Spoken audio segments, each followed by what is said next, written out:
Hello and good morning, everyone. We are the Group 4 and we will be discussing noteworthy linguists and their impactful contributions in the world of linguists. First, we're going to talk about Aristotle.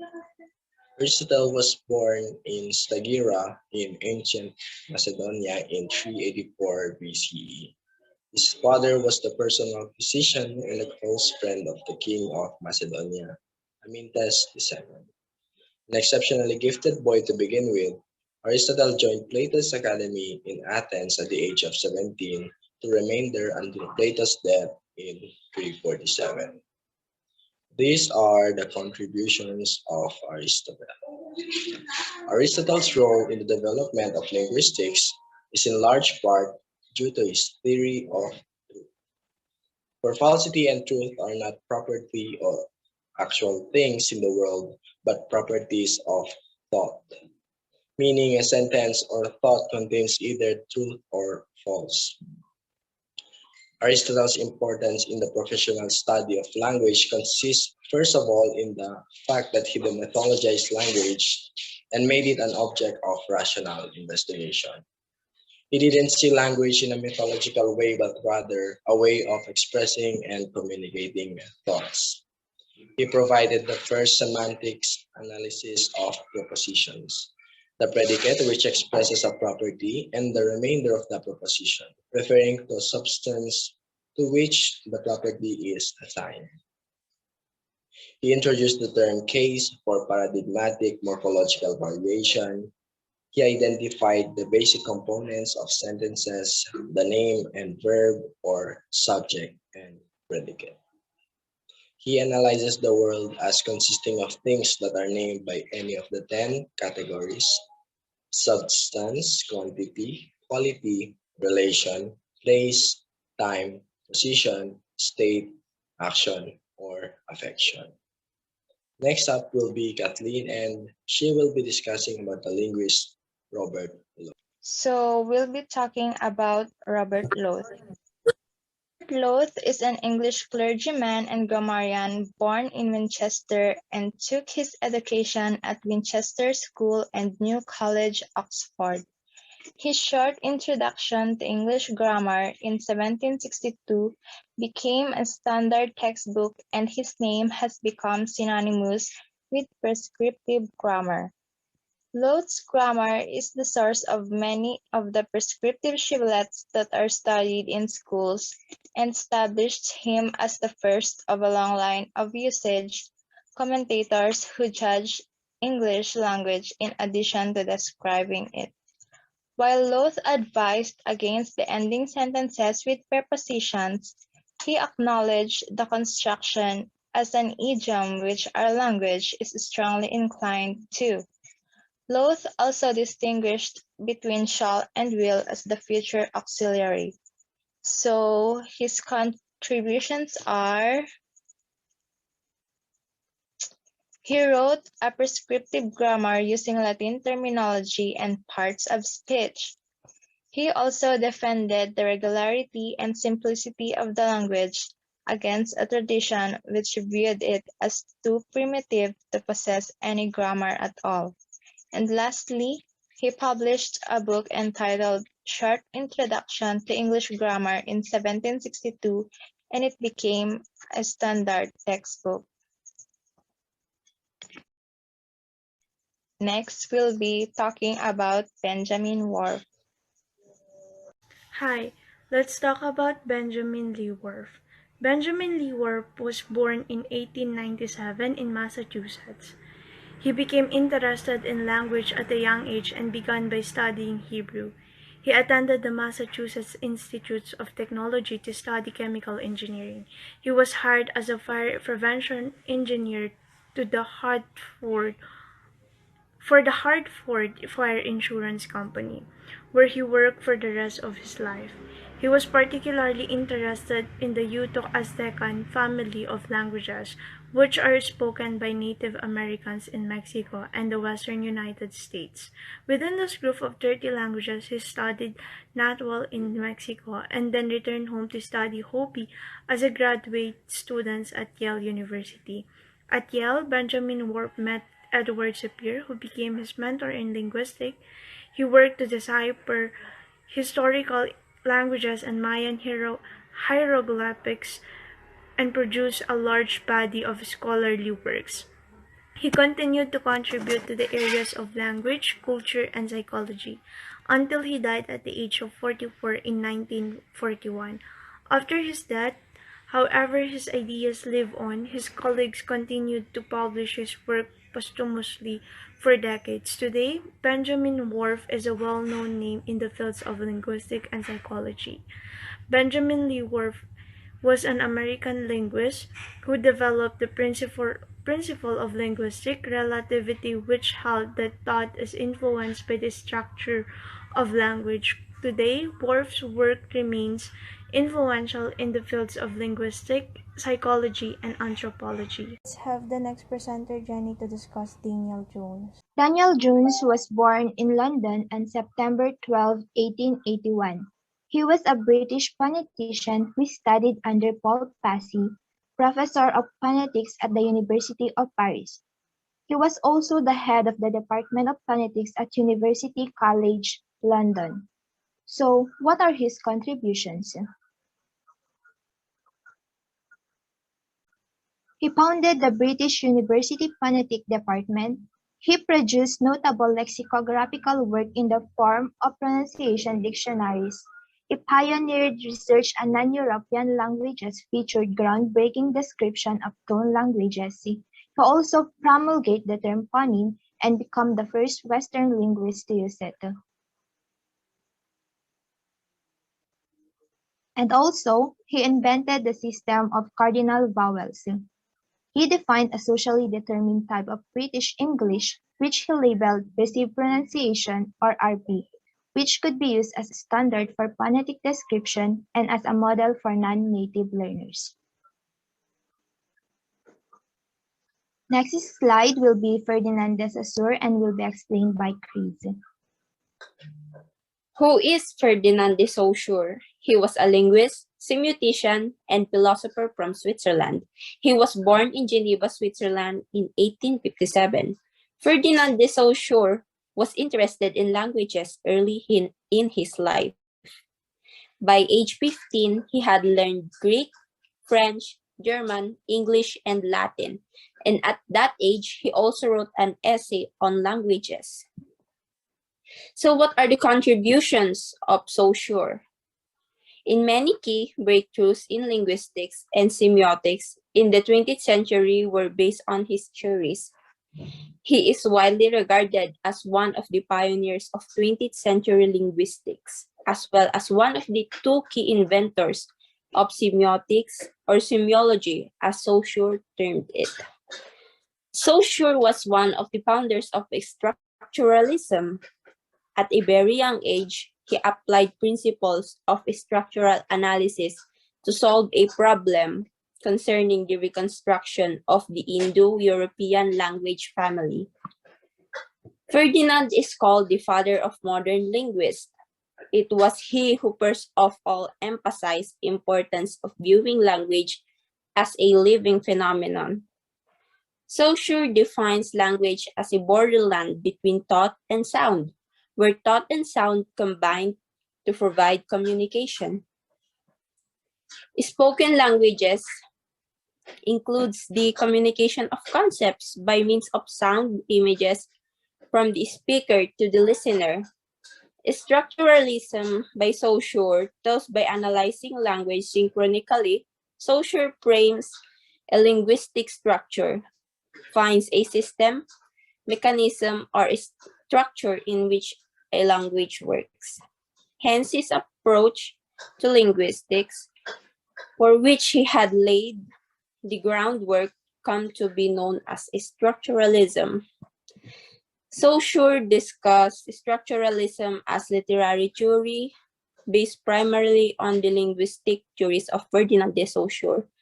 Structuralism considered language as a system of signs and significations, the elements of which are understandable only in relation to each other and to the system.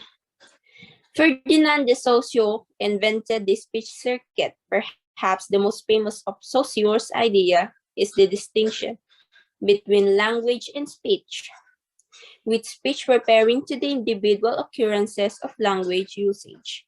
These constitute two parts of three of Saussure's speech circuits, and that would be all about Ferdinand de Saussure. Up next, we would talk about Umberto Eco and his contributions. We're going to talk about who is Umberto Eco. Umberto Eco was born in Alessandria, Kingdom of Italy on January 5, 1932. So who is Umberto Eco? Umberto Eco was an Italian medievalist, philosopher, semiotician, cultural critic, political and social commentator, and a novelist. What are his contributions to linguistics? Umberto Eco was greatly known for his novels and works. He was part of the development of linguistics because of his theory of semiotics. He developed classifications of signs, which he distinguished between artificial and natural signs. He also denoted that human beings are evolving in a system of signs.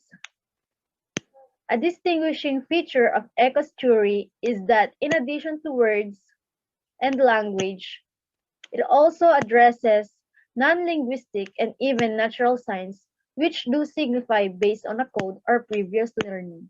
This is all about Umberto Eco. So now let's go to Roman Jacobson. Cecilia, take it away. Roman Osipovich Jacobson was born in Moscow, Russia on October 11, 1896. He was a Russian-American linguist and literary theorist. By pioneering the development of structural analysis of language, poetry, and art, Jacobson was one of the most celebrated and influential linguists in the 20th century. So how did he contribute to linguistics? He was instrumental in the European development of structuralism in linguistics and in literary theory, which influenced by the work of Ferdinand de Saussure.